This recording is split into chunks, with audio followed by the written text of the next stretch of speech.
姐怎么还没有回家啊？对啊，通常这个时间她都应该要到家了啊。我回来了。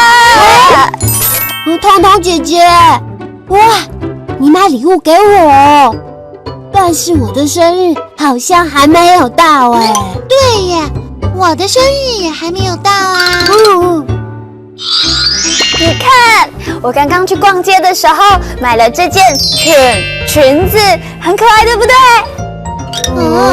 那件太大件了吧，我不能穿啦。还有这件了，你看看，是不是很漂亮啊？臃肿洋装哦，还有这件你们一定要看一下哦，我自己也好想穿哦，是一件小兔兔的嘎贝背心。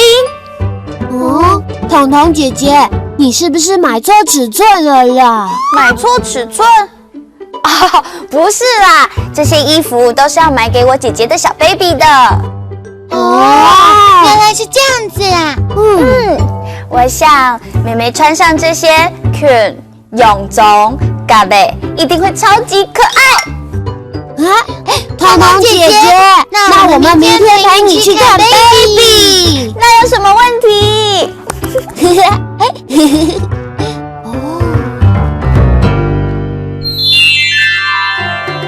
这是什么？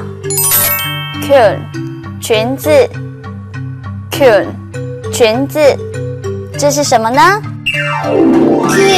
一件裙子。这是什么？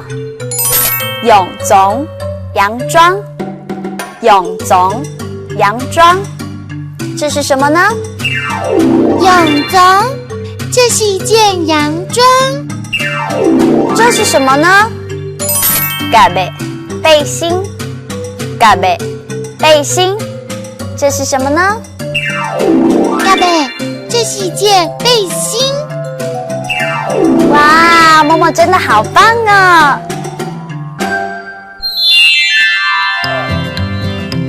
裙、臃肿、嘎贝，3句客家话，小朋友都学起来了吗？哈克乌拉拉，我们下次再见，再聊。